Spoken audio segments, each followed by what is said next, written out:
皆様、こんばんは。新移住者委員会 J-NIC の高林美希と申します。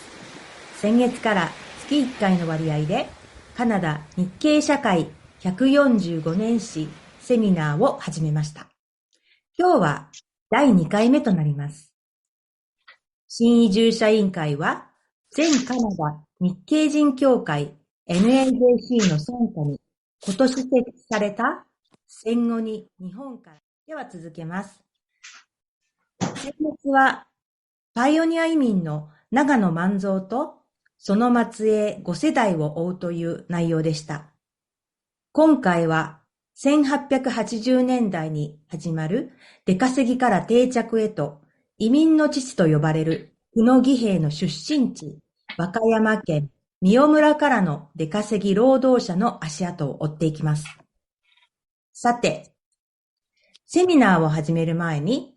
カナダ社会ではイベントの前に恒例になっている私たちが先住民の土地に住んでいることを思い起こし、明言するランドアクノレッジメントを行いたいと思います。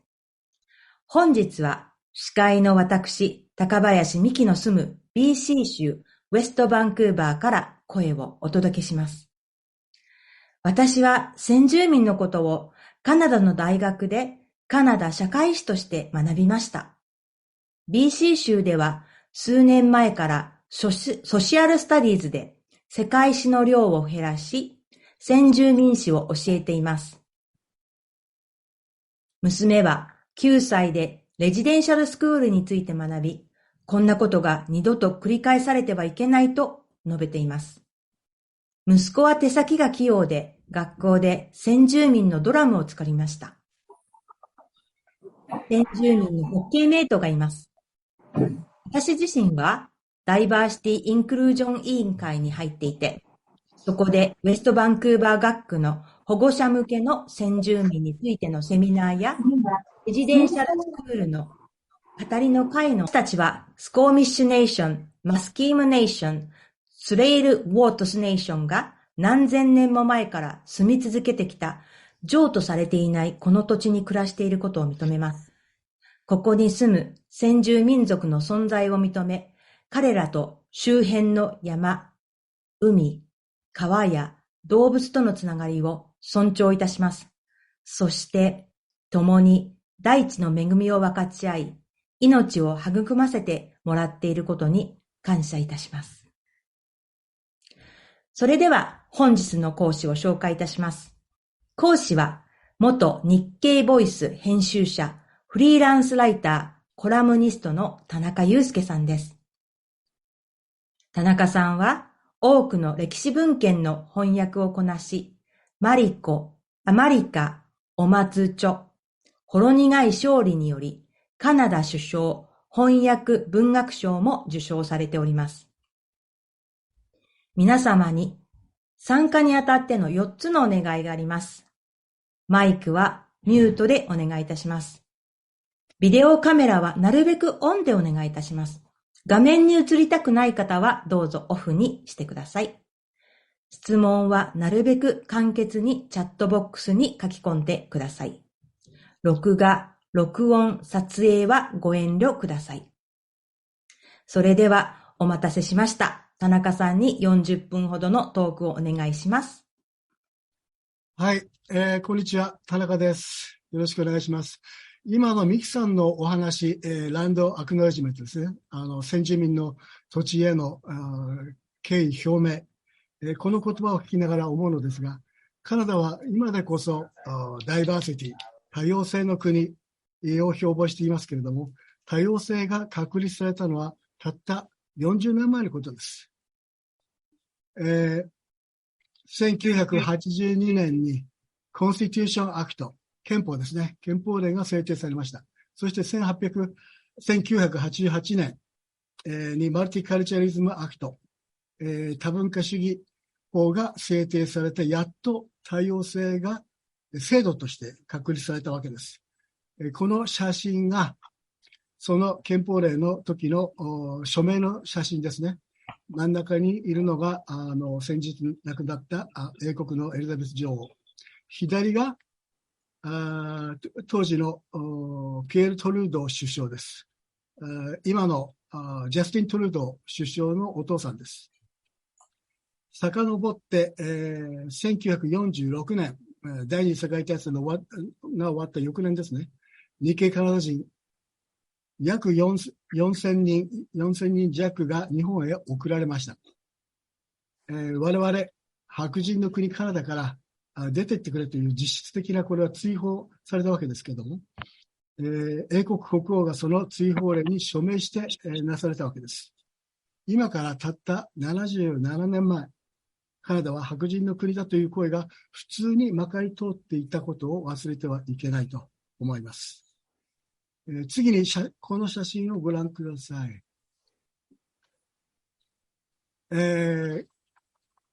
真ん中に写っているのがリー・ランキーさんという106歳の中国系カナダ人ですけれども、家族に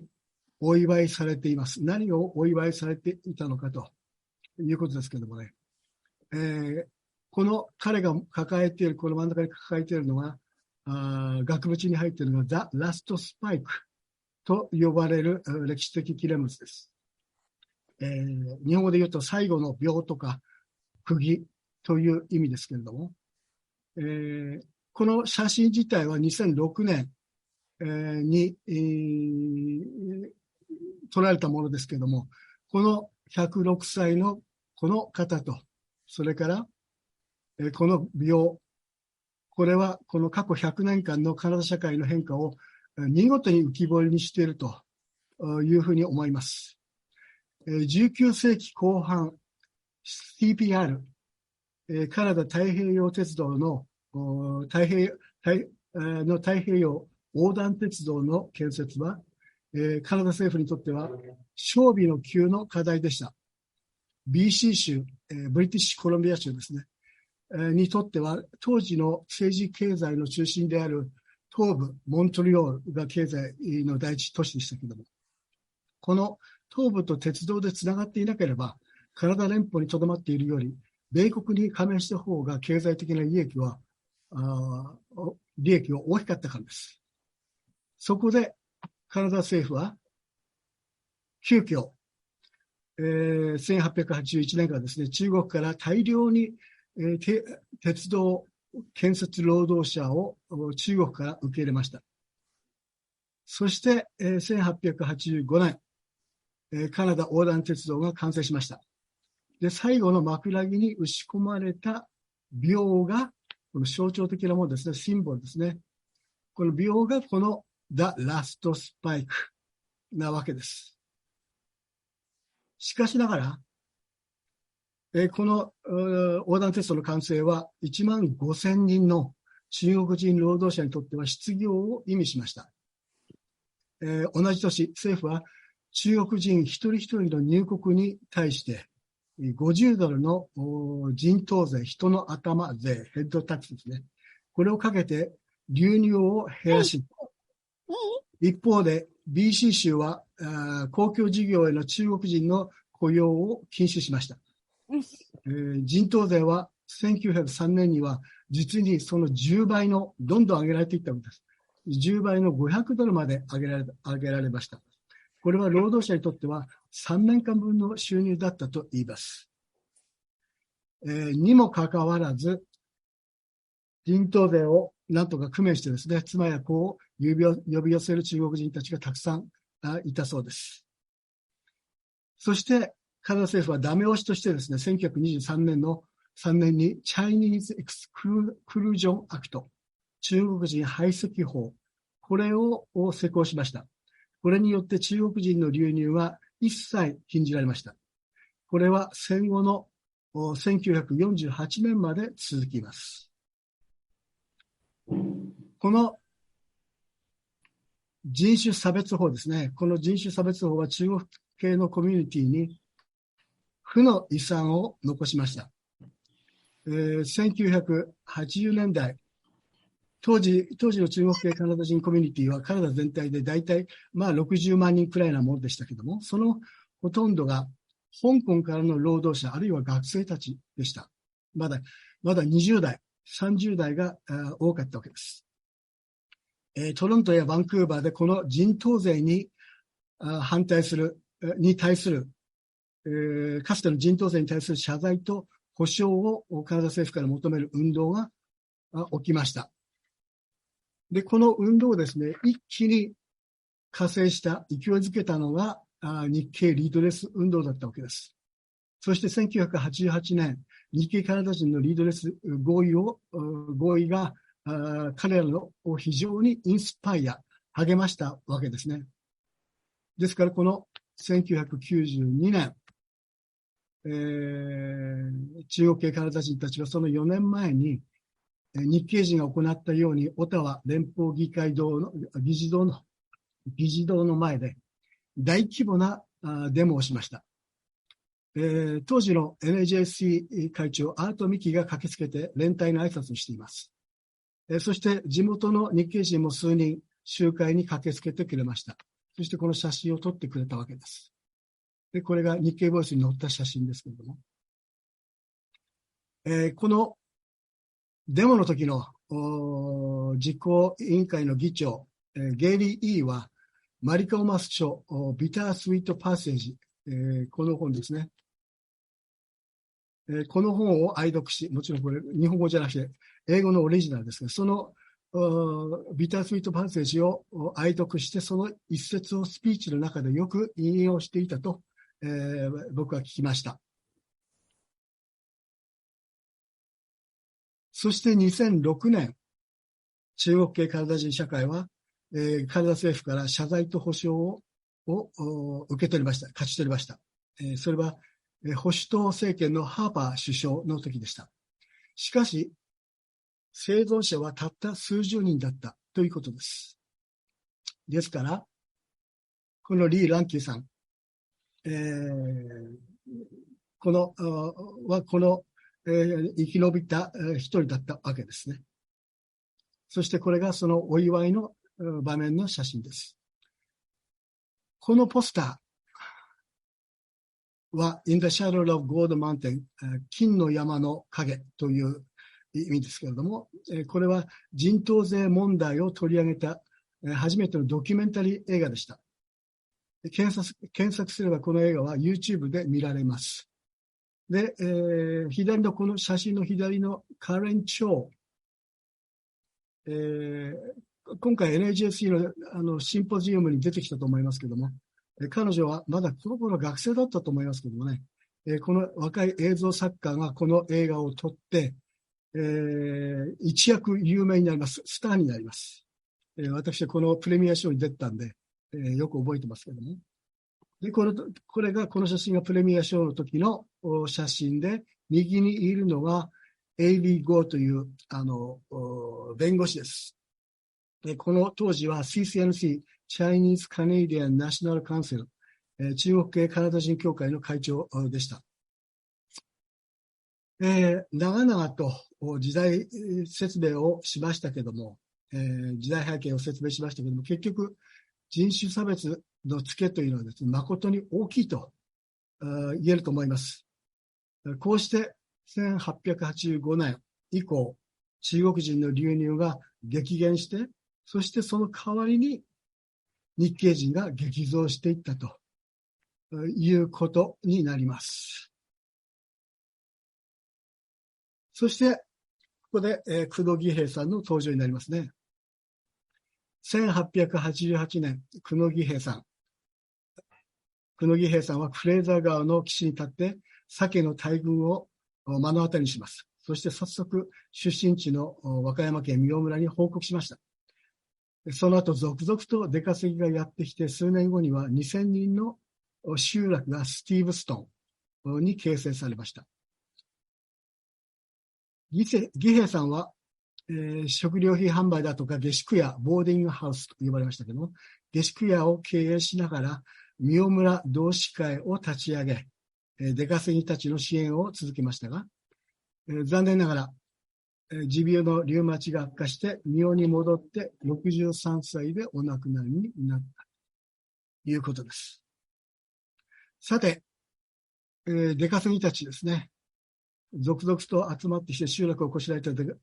稼ぎたち、夏の数ヶ月の鮭の漁の後、帰っていくというパターンでしたけども、中には秋になってですね、秋には森林伐採に行ったり、あるいはパルプ工場に勤めるという人たちが増えます。あるいは妻を呼んで缶詰工場の家族寮に住む者が増えて、各地でコミュニティを形成するようになりました。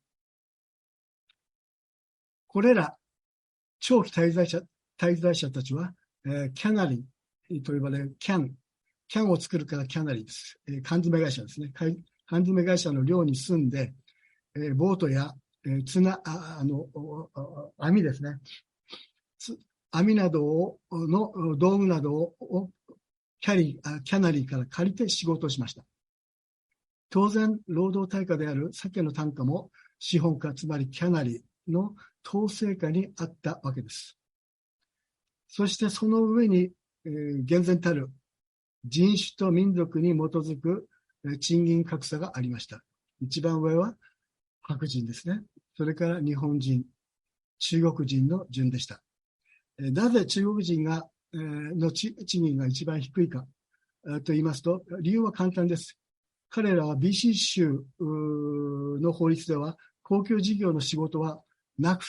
にはつけなかったわけです。他に行き場のない反奴隷的な状態だったわけです。で、一方日本人たちの多くも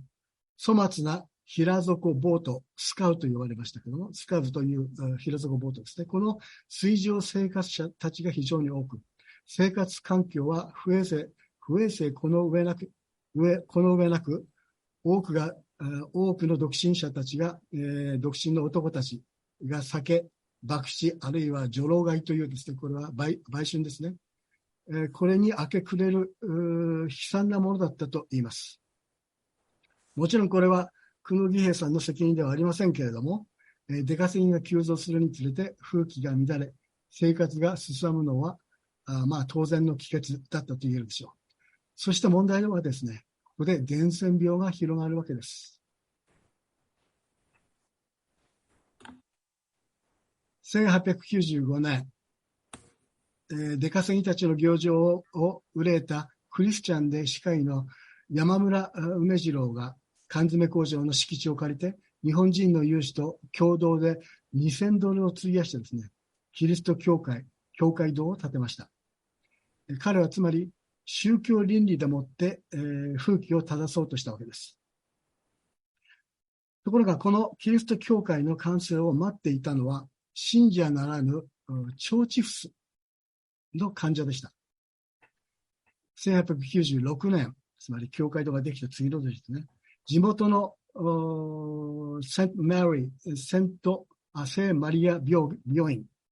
これは聖マリア病院は日本人の患者の治療を拒否したそうです。そこでできたばかりの教会が仮設病院として使われたわけです。この感染病は長引きます。3年後の1900年には46名もの若い男たちが犠牲になったといいます。三尾村出身者たちは、死亡者という、つまり葬儀者ですね、死亡者という互助組織を作って葬儀の世話を始めます。後にこれが三尾村の会、三尾村人会という互助組織となりました。一方、1895年、BC 州政府はカナダに帰化して、投票権を手にする日本人が急増するのを恐れて、日本人を選挙人名簿から削除しました。これによって日本人は世代を超えて、つまり2世になってもですね、投票権は得られなくなったわけです。こうしてスティーブストンの日本人の村落は10年を待たずに内部では感染症が蔓延し、外部からは人種差別の標的とされるようになりました。ここで、しかしながら、リーダーが出現します。千葉県出身で、10代でカナダに来た本間留吉です。1897年、この病院を経営するために、フレーザー川日本人漁師団体を設立し、その代表者となります。そして1900年、投票権の回復のために、本間は BC 州政府を相手取って裁判に訴えたのです。本間の病院建設や投票権回復の裁判闘争を前室の司会山村梅次郎だとか、それから、日系メソジスト協会、の冠城五郎牧師などですね、この写真ですね、この冠城五郎牧師、など日系リーダーたちはこぞって支援したようです。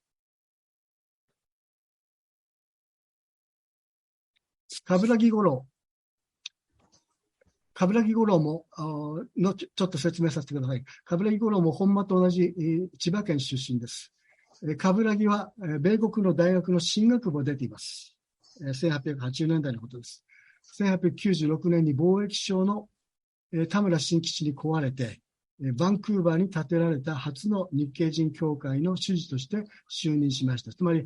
1896年というのはですね、スティーブストンとそれからバンクーバーにキリスト教会ができたわけです。この時の仕掛け人というか裏で、積極的に動いたのは田村新吉でしたけれども、彼に関しては第3回目で、詳しく語るようにします。ちなみに、冠城五郎の妻、薫夫人ですね。彼女は、この病院が日本から雇い入れた、これ代々日本から医師を雇い入れます。つまり言葉の問題があるので、日本から医者を雇ってましたけども、その第1号になった石原、第1号じゃなかったかな。石原明之助、明之助さん、明之助さんですね。この医師の実の姉でもあります。おそらくはこのお姉さんが、同じ、石原さんはこれ、京都以前出てますから、京都出身だと思いますけども、弟に声をかけて、ちょっと手伝ってくれということで呼んだんではないかと思います。石原は眼科医、専門は眼科医でしたけれども、カナダでの医師免許はなかったわけです。ですから、日本人病院では看護婦として勤務したようです。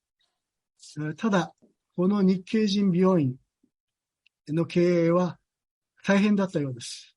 というのは、この漁師団体の漁民たちはですね、この会員の漁民たちは、フレーザー川のみならず、スキーナ川、もう一つ大きな川があります。フレーザー川とスキーナ川。この両方にこの広域に散らばっていたわけです。ですから、病気になったところで、治療を受けに来るのに何日もかかるという問題がすぐに出てきたわけです。会員からの年会費も順調に集まらず、本間は隕石辞職に追いやられたということがあったようです。1900年、